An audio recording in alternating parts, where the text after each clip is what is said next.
কি আচৰিত ন, চকু পুখুৰী নহয় কিন্তু পানীৰে ভৰি যায়। মনটো কাচ নহয় তথাপিও ভাঙি যায়। টকাই একমাত্ৰ সুগন্ধ, ওচৰৰ মানুহৰ আকৰ্ষণ কেন্দ্ৰবিন্দু ৰাখিব পাৰে। আৱেগ হ'ল মমৰ দৰে, যি কিছু সময়ৰ পিছত নুমাই যায়, আৰু বিবেক হ'ল সূৰ্যৰ দৰে, কেতিয়াও নুমাই নাযায়। মানুহ হ'ল বেলেগ ধৰণৰ পানী ন, ডুবি গ'লে পানীখিনিক ডুব দিব, উজটি খালে শিলটোক ডুব দিব, আৰু নিজে কৰা কৰ্মৰ দোষ হ'লে ভাগ্যক দোষ দিব, কিন্তু নিজৰ দোষটো কেতিয়াও দেখা নাপায়। এই দুনিয়াত সকলোতকৈ কম দাম হৈছে পৰামৰ্শ। এজনৰ কাষত খুজিলে 10জনে দিব সাজু হয়, আৰু সকলোতকৈ দামী বস্তুটো হ'ল সাহায্য।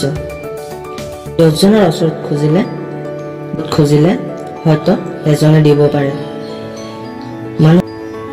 মানুহক যদি বছৰটো উপকাৰ কৰে আৰু এদিন যদি কৰিব নোৱাৰে, তেতিয়াহ'লে সেই এদিনটো মনত ৰাখিব, বছৰটো কথা পাহৰিয়ে যাব।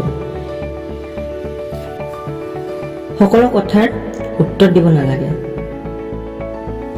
সন্মান বচাব লাগিলে কেতিয়াবা মনে মনে থাকিবও লাগে।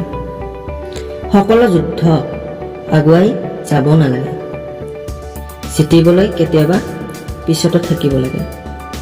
আৰু সকলো সময়তে সম্পৰ্ক আঁকোৱালি ধৰিব নালাগে। সম্পৰ্ক বচাব লাগিলে কেতিয়াবা দূৰতো থাকিব লাগে। মৰিব সকলোৱে এদিন লাগিবই, কিন্তু মৰিব কোনো নিবিচাৰে।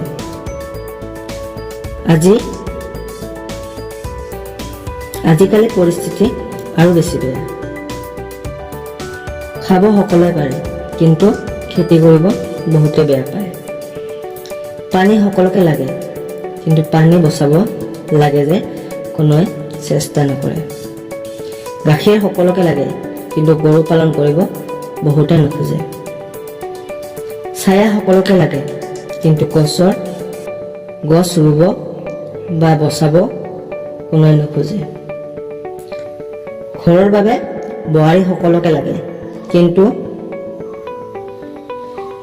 কন্যা সন্তান নেলাগে। গছৰ বয়স হ'লেও গছ নেকাটিব, ফল নিদিলেও ছায়া আৰু পৰিৱেশ ভালে ৰাখে। দেউতা মাৰ বয়স হ'লেও অৱহেলা নকৰিব। কৰ্ম আৰু টকা ইনকাম কৰিব নোৱাৰিলেও সন্তানক সুসংস্কাৰ দিব।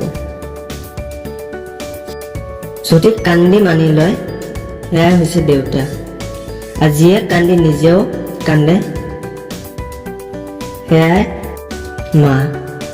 পৃথিৱীৰ সকলোৰে মৰম হেৰাই গ'লেও মা দেউতা মৰম কেতিয়াও নেহেৰায়। পশুসকলৰ ব্যৱহাৰ অকল পশুৱে নকৰে।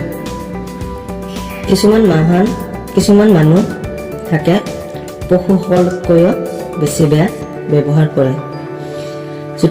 যদি ভিডিঅ'টো ভাল লাগে, লাইক এটা কৰি দিব, আৰু চেনেলটো ছাবস্ক্ৰাইব কৰি কমেণ্টত জনাব। ধন্যবাদ। জয় আই অসম।